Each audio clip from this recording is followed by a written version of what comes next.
How much?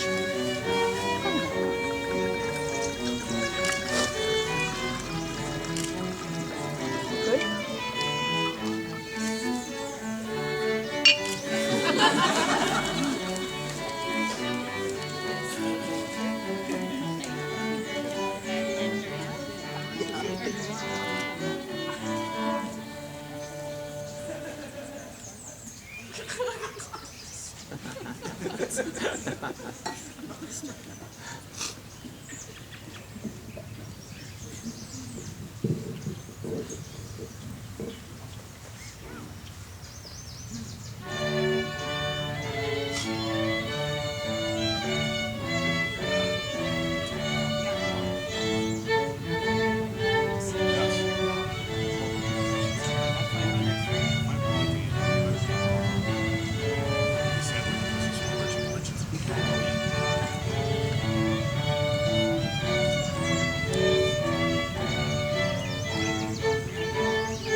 Please be seated.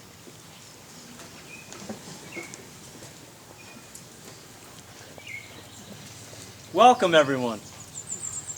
We'd like to thank everyone for coming out to Lake Country, Minnesota. We've traveled far. We've traveled wide to see the union of our family members, our friends, Kristen and Louie. It's been a long time coming, and we all knew this was going to happen. With a relationship like theirs, you can just tell. I'd like to open this ceremony with a selection written by Mary Dawson Hughes, titled A Wedding Prayer. It is told from the couple's point of view, and I felt that it possibly places Louie and Kristen's hopes and expectations into an appropriate nutshell. O Father, our hearts are filled with great happiness. This is our wedding day. We come before you at the altar of love, pledging our lives and our hearts to one another. Grant that we may be ever true and loving, living together in such a way as to never bring shame or heartbreak into our marriage. Temper our hearts with kindness and understanding, and rid them of all pretense and jealousy. Help us to be sweetheart, helpmate, friend, and guide. And together, may we meet the cares and problems of life more bravely. And as time takes away our youthful charm, may we find contentment in the greater joy of rich companionship. May our home truly be a place of love and harmony, where your spirit is ever present. Bless our wedding day, we pray, and walk beside us, Father, through all our life together. And now for the first reading.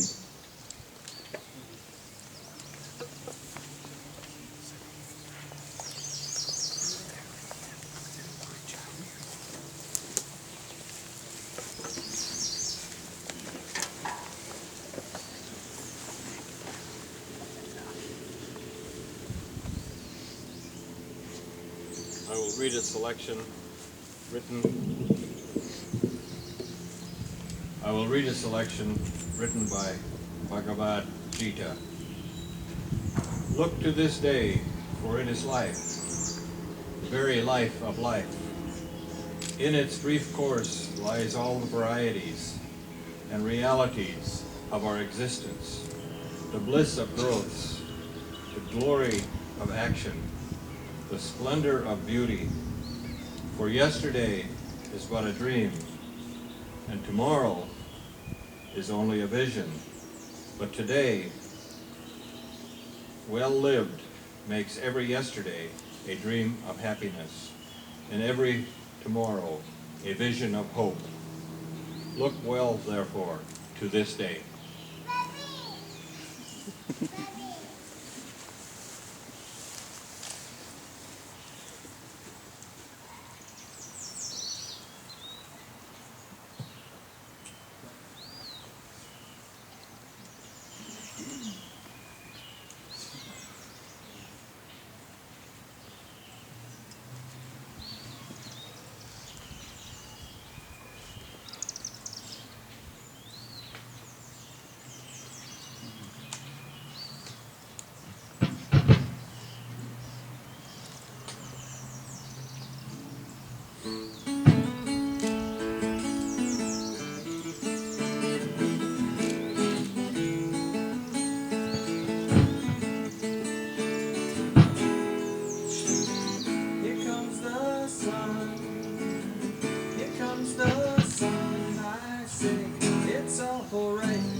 It's been a long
now for the second reading.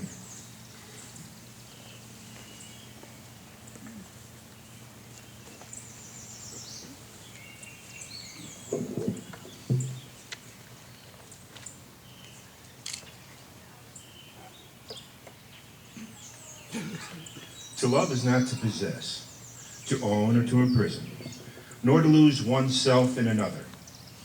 Love is to join and separate, to walk alone and together, to find a laughing freedom that lonely isolation does not permit. It is finally to be able to be who we really are, no longer clinging in childish dependency, nor docilely living separate lives in silence. It is to be perfectly oneself, and perfectly joined in permanent commitment to another and to one's inner self.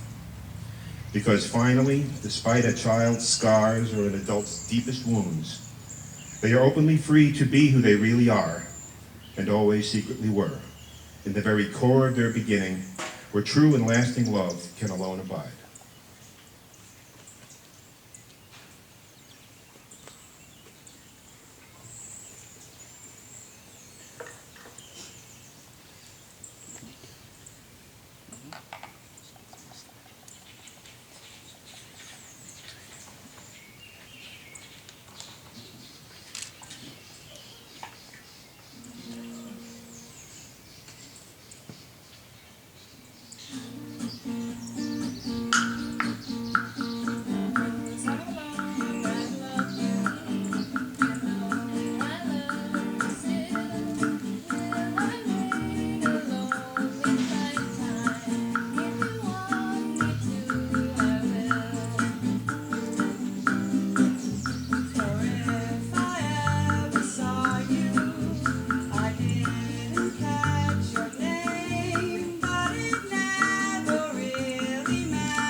And now for the third reading.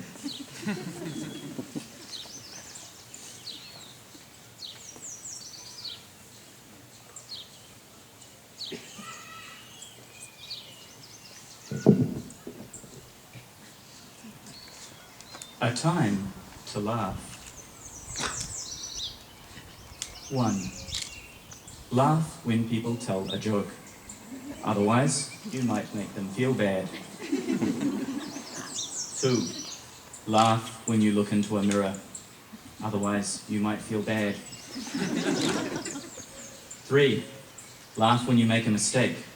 If you don't, you're liable to forget how ultimately unimportant the whole thing really is, whatever it is. 4. Laugh with small children. They laugh at mashed bananas on their faces, mud in their hair, a dog nuzzling their ears, the sight of their bottoms as bare as silk. It renews your perspective. Clearly nothing is as bad as it could be. 5. Laugh at situations that are out of your control. When the best man comes to the altar without the wedding ring, laugh. When the dog jumps through the window screen at the dinner guests on your doorstep, sit down and laugh a while. 6. When you find yourself in public in mismatched shoes, laugh as loudly as you can. Why collapse in mortal agony? There's nothing you can do to change things right now. Besides, it is funny. Ask me, I've done it. 7. Laugh at anything pompous. At anything that needs to puff its way through life in robes and titles. Will Rogers laughed at all the public institutions of life. For instance, you can't say civilization isn't advancing, he wrote. In every war, they kill you in a new way. 8. Finally, laugh when all your carefully laid plans get changed, when the plane is late and the restaurant is closed, and the last day's screening of the movie of the year was yesterday. You're free now to do something else, to be spontaneous, to take a piece of life and treat it with outrageous abandon.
Why have we traveled so far, enduring the headaches of massive pilgrimages, wrought with the discomforts of sore backs, brains, and butts?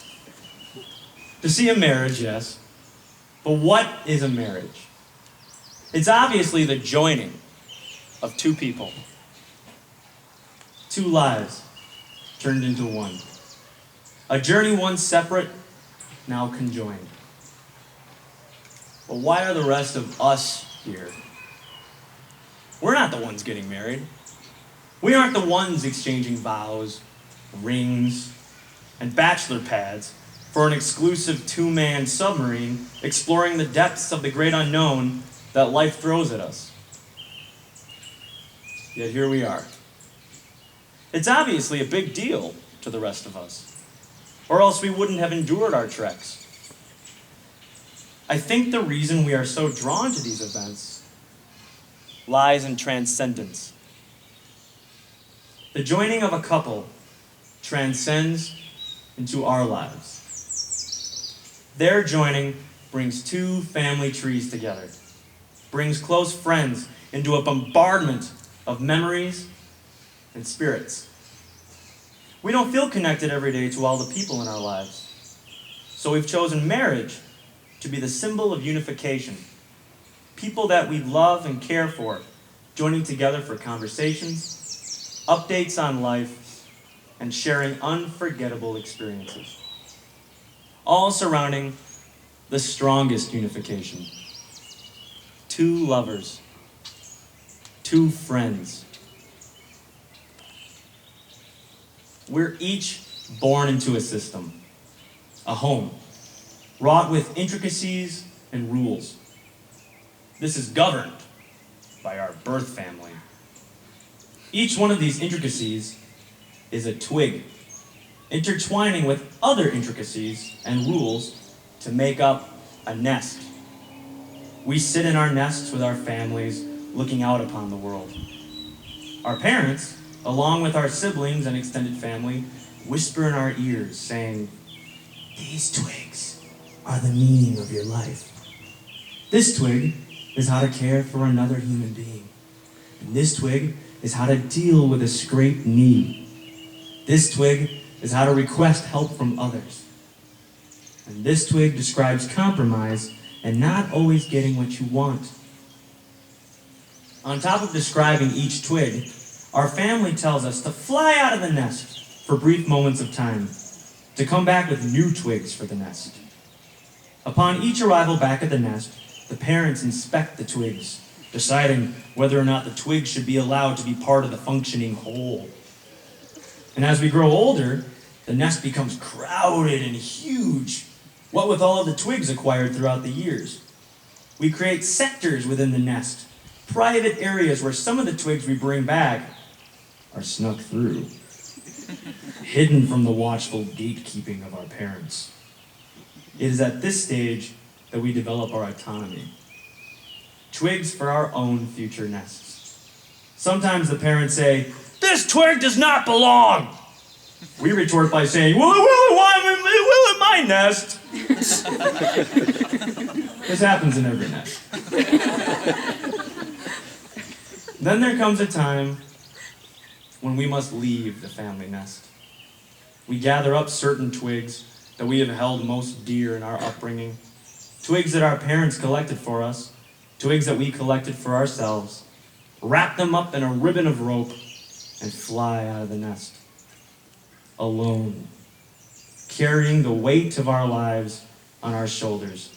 We gather new twigs for the sole purpose of creating our own nests. The nest of adulthood. The nest that will leave our mark upon the world. These nests cannot be built without the twigs of others.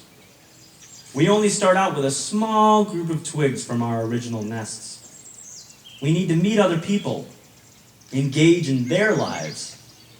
They show us their pile of twigs, we show them ours. We trade twigs. Sometimes we only take from their pile, sometimes we only give out twigs from our own. And once we've acquired enough twigs, it's finally time to create our own nests. We construct our nests out of the wisdom, love, and care from others. Without others, there would be no nest, only a small pile that we would carry on our backs. The nests that truly thrive are the ones shared by a companion. Combining all of the twigs that an other has acquired, we have double the wisdom, double the love, and double the guidance. We are here today to watch two people begin to construct their nest. They have taken their separate piles off of their backs, laid them on the ground, ready to tie that first knot together. This unification is surrounded by our presence. We are their nest. friends and family. We are the twigs that make up their new nest. A home that we will all help grow bigger and stronger. A place where they can remind themselves every day of who they are, why they're doing what they're doing, and what makes them special and unique. Every twig is a learning tool for them. Without us, there would be no new nest.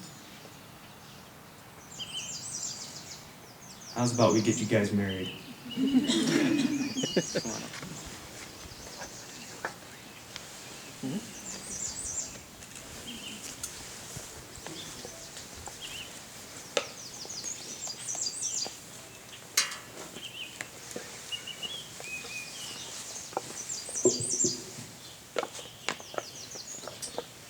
We'll first have the exchanging of the vows. Let's have Louie, you go first.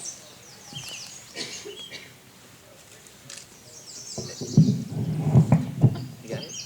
Okay. Kristen, I love you. You're my best friend. These things I promise you till the very end. I promise to love you when things are easy and when they are hard.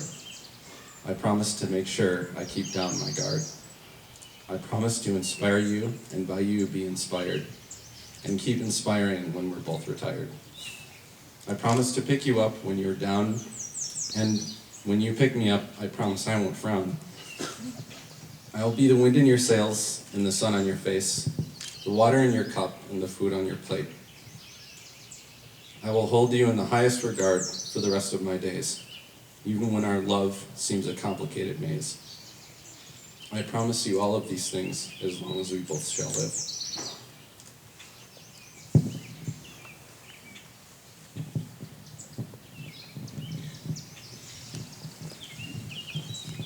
Louie, you are my best friend, the love of my life. The support that everyone wishes Testing. Louie, you are my best friend, the love of my life, and the support that everyone wishes for. You are always patient, even when I'm late, and you laugh at every joke, even if they're lame. I have never felt taller in the world than when I hold your hand. I promise to exercise my sense of humor. I promise to test my stubbornness. I promise to try to be on time.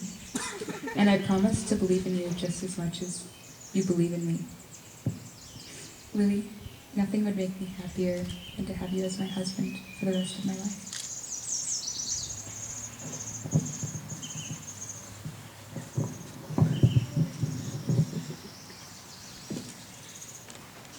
And now we will have the exchanging of the rings.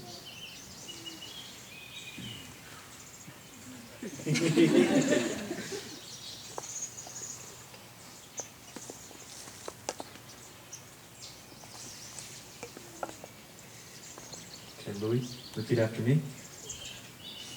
Kristen, Kristen, take this ring take this ring as a symbol of my love as a symbol of my love and fidelity. and fidelity.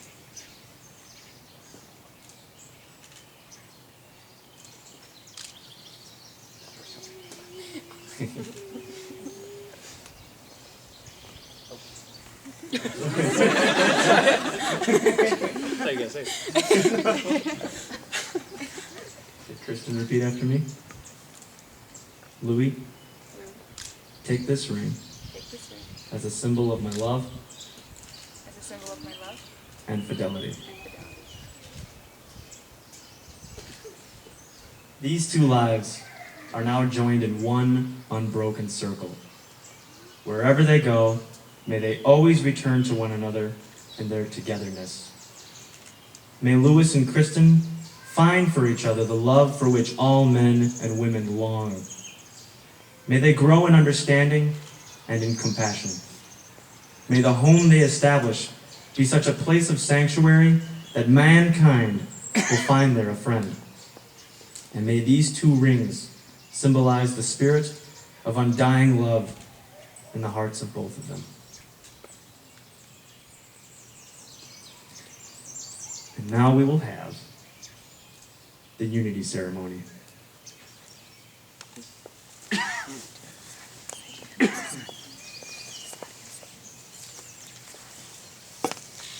I think this is also the point where everyone sings, "Here Comes the Sun." You'll find the lyrics printed in your program.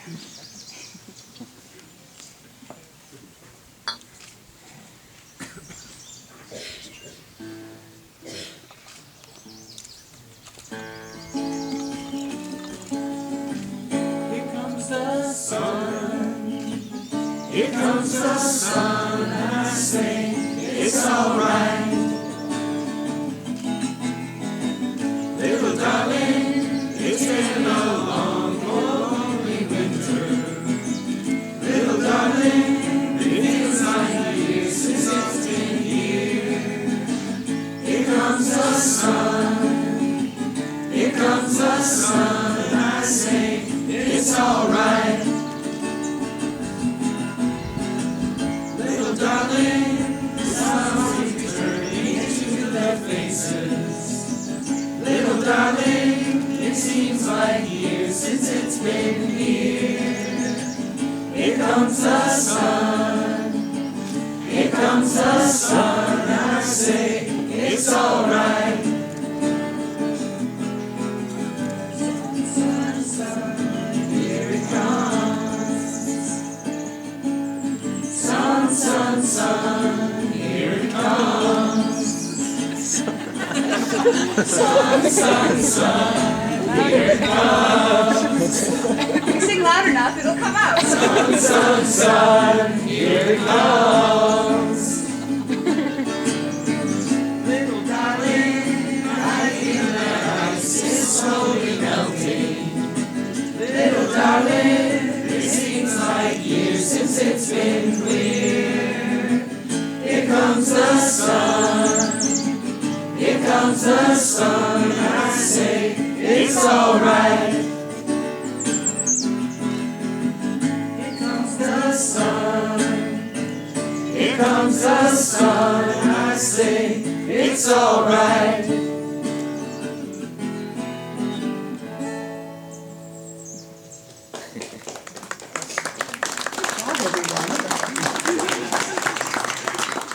Just like at rehearsal. And now for an announcement. Immediately following the ceremony, we will have a social hour, which is actually 2 hours, so technically social hours, within the premises adjacent to our ceremony. And immediately after that, we will have our reception, which would start at 6 o'clock.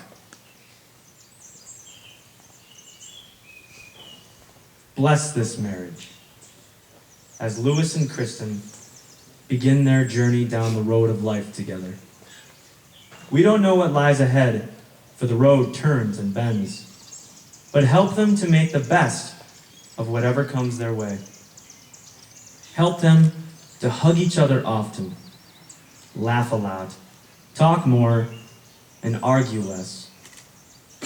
Help them to continue to enjoy each other as they did when they first met. Help them to realize that nothing or no one is perfect, and to look for the good in all things and all people, including themselves. Help them to respect each other's likes and dislikes, opinions and beliefs, hopes and dreams and fears, even though they may not always understand them. Help them to learn from each other and help each other grow mentally and emotionally. Give them peace of heart and strength of spirit, so they may honor the vows they made here today. And may the promises they made inspire each of us who celebrates with them. By the authority vested in me and the state of Minnesota, I now pronounce you partners in life. I would like to present to you Mr. and Mrs. Louis McCoy. Louis, you may kiss your bride.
Annihilation.